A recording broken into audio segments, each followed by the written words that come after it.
Imagine marrying not one but two of your own brothers. In ancient Egypt, Cleopatra did just that, and the reasons behind these marriages are as fascinating as they are unexpected. Are you curious about the life of Cleopatra? In this video, I'll explore her birth and education, her rise to power, her relationships, her legacy, her beauty secrets, and her dark secrets. Welcome to The Quirk, your source for uncovering history's mysteries, finding motivation, and gaining valuable knowledge. Today we delve into the life of Cleopatra, the Queen of Egypt. Join us as we unveil a long-concealed secret. Cleopatra was the last active pharaoh of ancient Egypt and one of the most famous queens in history. She was known for her beauty, intelligence, and political skills. Cleopatra was born in 69 BC to Ptolemy the Phryzant Olates, the king of Egypt. She was educated in Greek and Egyptian culture, and she was fluent in several languages, including Greek, Latin, Egyptian, and Hebrew. She was also trained in military strategy, mathematics, and science. Cleopatra became Queen of Egypt in 51 BC after the death of her father, marriage to Ptolemy. In the world of ancient Egypt's Ptolemaic dynasty, Cleopatra made strategic moves to secure her power. She first married her younger brother, Ptolemy III, a common practice in those times, to maintain royal bloodlines. However, their relationship was tumultuous, and Cleopatra was briefly exiled by her brother. Cleopatra had relationships with two powerful Roman men, Julius Caesar and Mark Antony. These relationships were both political and personal, and they helped Cleopatra to maintain Egypt's independence. Julius Caesar. Cleopatra met Caesar in 48 BC when he was in Egypt in pursuit of his rival Pompey.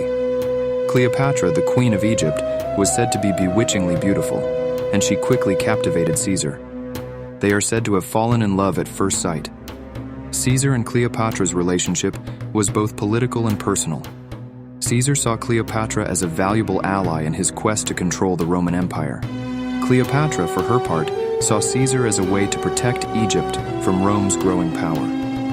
They had a son together, Caesarion, who was believed to be Caesar's heir. Caesar was assassinated in 44 BC, and Cleopatra was devastated. She had relied on him for support, and his death left her vulnerable to her enemies. After the assassination of Julius Caesar, Cleopatra returned to Egypt. To conform to Egyptian customs and maintain her rule, she later married her younger brother Ptolemy XIV, though this union was more symbolic than romantic. Mark Antony. After Caesar's assassination in 44 BC, Cleopatra turned to Mark Antony, another powerful Roman general. Antony was also attracted to Cleopatra, and they began a passionate affair. Antony and Cleopatra were married in 41 BC, and they had 3 children together: twins Alexander Helios and Cleopatra Selene II, and Ptolemy Philadelphus. However, their relationship was not without its problems.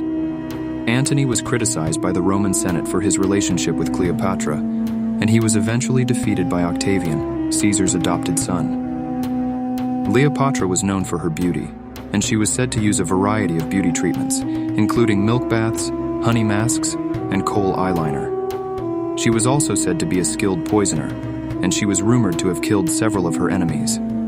However, there is no evidence to support the claim that Cleopatra was a poisoner. The stories of her poisonings may have been exaggerated or fabricated by her enemies. Octavian, the future emperor of Rome, went against Cleopatra for a number of reasons. Personal rivalry. Octavian was the adopted son of Julius Caesar, and he was determined to avenge Caesar's death. Cleopatra was believed to have been involved in Caesar's assassination, and Octavian saw her as a threat to his power. Political rivalry. Cleopatra was a powerful and independent ruler, and she posed a threat to Roman control of Egypt.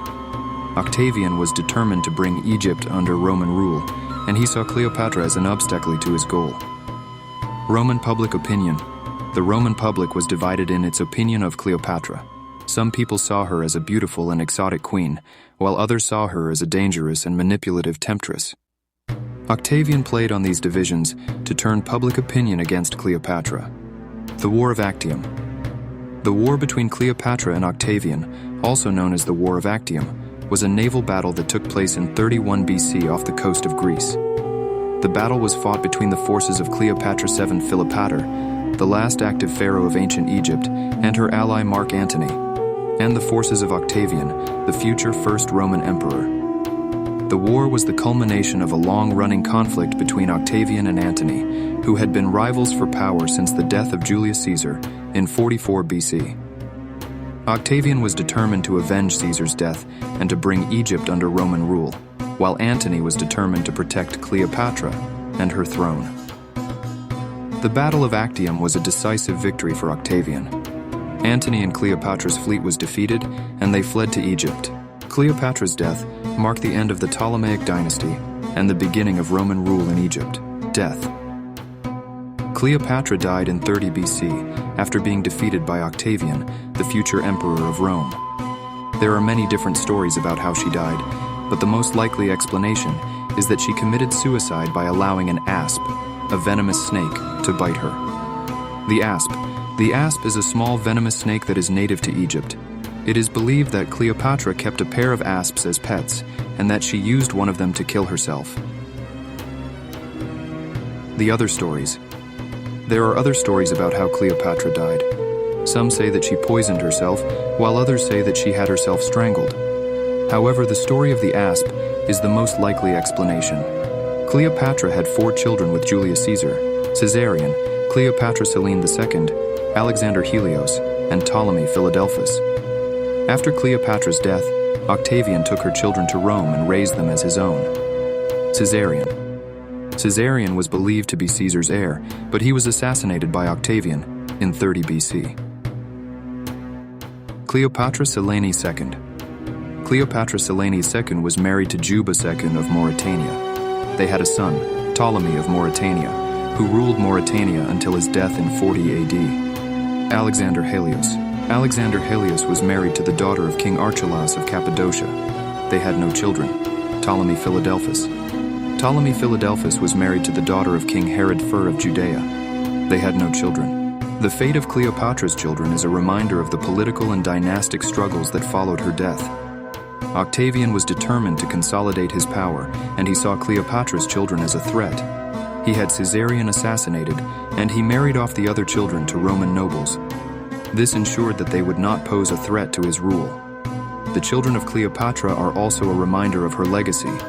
They were the last of the Ptolemaic dynasty, and they represented the end of an era in Egyptian history. However, they also represented the beginning of a new era, as they were raised and educated in Roman culture. They helped to bridge the gap between Egypt and Rome, and they played a role in shaping the future of both countries. Her legacy is still debated today. Some people see her as a great queen who fought for her people, while others see her as a manipulative temptress. Regardless of how she is viewed, Cleopatra is one of the most famous queens in history. Her story continues to fascinate people centuries after her death.